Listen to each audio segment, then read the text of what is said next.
Okay, not sure what exactly is going on with this vehicle, but this is what the customer told me. Existing ignition is actually a donor that was purchased on eBay. I'm assuming it was an all keys lost situation and they couldn't make the key for it, so they thought buying a key on eBay would actually start the car, when they found out that it wouldn't. So I have two keys here, one that came with the eBay ignition and the other one that is existing to the door lock of this car. So for the old ignition, let's try this. So as you can see, this can turn, but this would not turn because this is for the old ignition that was replaced. So we're trying to put some power on this vehicle and see if we can program all keys lost. My process is going to go like this. I am going to use a test blade. I'm going to duplicate this key, the one that turns the ignition. Let me double check again. Okay, I'm going to duplicate this key, and then I'm going to use a transponder key that is virgin because I don't want to waste the blade yet. I'm just gonna put the chip on top of this and see when I'm done programming if it picked it up by starting the vehicle with the transponder here. If it starts the vehicle, then I'll go ahead and cut the key on the transponder. All right, now I got some power. Of course, it'll probably not start. Okay.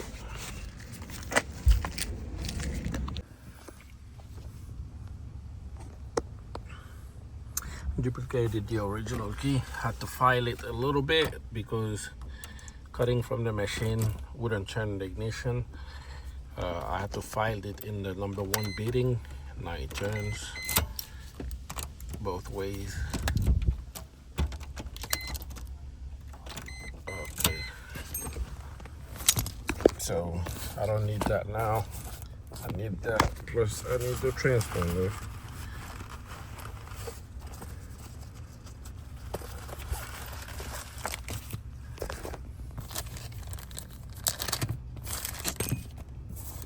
So,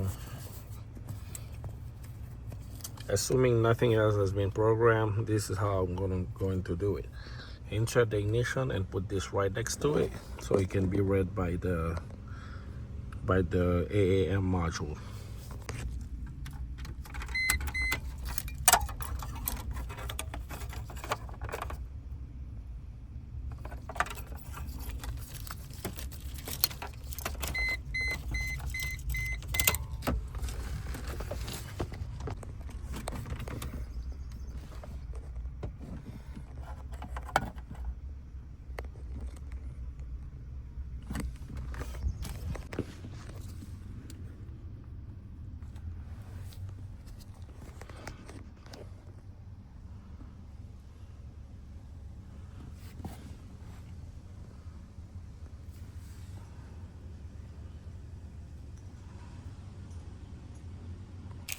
Okay, so we have two keys. We're only going to program one key for this vehicle. This is the backup. This is basically what is going to be for the customer. As you have noticed, I have not cut the key yet. I'm using my test blade to turn the ignition on. So I have scanned that key already, and this is what it's come up with. And so what I'm going to do is put this on the coil of the programmer to get it ready. Okay, right there in the coil should be good. There's a smaller hole to take the chip. If it's not able to detect the chip like that, we are just going to remove the chip and insert it. First thing I'm going to do, if you do this for the first time, the best thing for you to do will be to do auto detect. You're gonna do auto detect after we come in on the main. Let's get on the main interface first. This is a ML, so we're going to click on ML, right?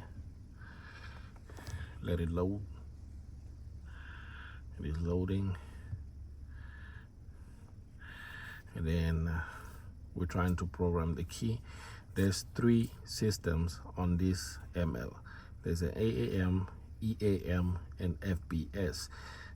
When I did my research on this particular vehicle based on VIN, it has an AAM. An AAM is basically a module that requests the code from the key, and upon getting that code is going to verify the information to make sure that it's the right information, and then it's going to send that to the engine ECU. Upon verification, the engine ECU is going to start the vehicle. This is not a typical situation. The ignition switch has been replaced, so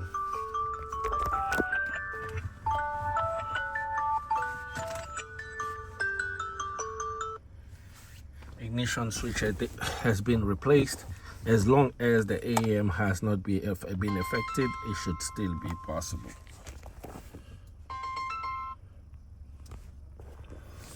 So I am going to go ahead and do auto detect to confirm that the AAM is really the module that we have in this vehicle. So we click auto detect and make sure that the ignition is on. The ignition is already on, so I'm going to click on yes.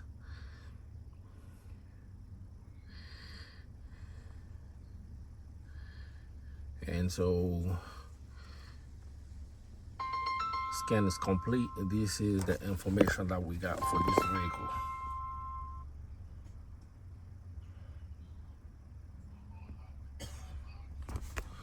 The information we have for this vehicle is an AAM 163. This is the chassis number. Sometimes you say W163 or S163, 545 2032. Hardware number 9734. Software number 9734. DI04. So we got that. Second thing to pay attention to is the number of keys that are already programmed. First of all, I would like to point out that key number 1, you can never program on key number 1. So always choose 2 to 8. But in this vehicle, we should first try to find out how many keys has been programmed on this AAM. Let's check right there, and you can see if you look at the second line, used keys, number 1, number 2, and number 3. 2 remotes were programmed to this vehicle. So far, we're not trying to program remote keys. We're just trying to program a transponder. So we are going to choose number 4, which is the next one. And upon choosing number 4, we are going to click on PCF program.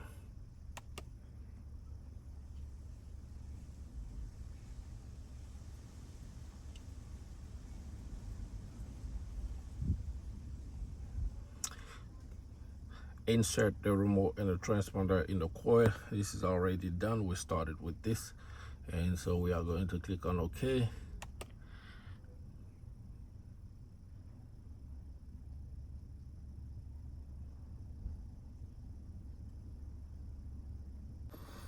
All right, so notice how it says OK at the bottom left hand side right there. So this means that this transponder should be programmed. So I'm going to grab that transponder, switch the ignition off with the metal key, put that transponder close to it, and try to start the car to see if it's going to start. What I'm going to do now is cut that key, and then since the transponder within the key is programmed, cut that key, file it like I've been filing the first one, and then try again to start the car. Okay, now we just cut the key for the moment of truth.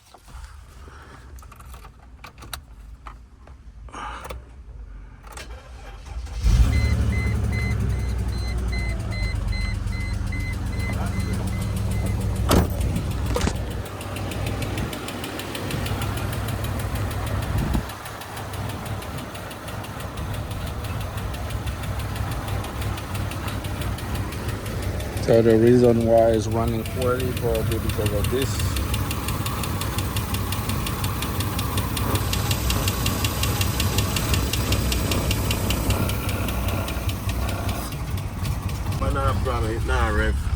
Your mass airflow, your airbox hose has a hole. That's why it's running like that.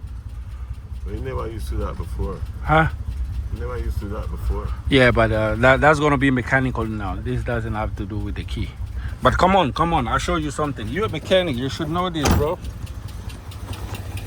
Look at this. You have air coming in the engine. You see that hole? Oh. I just touched it. That's why your engine is running poorly. Mm.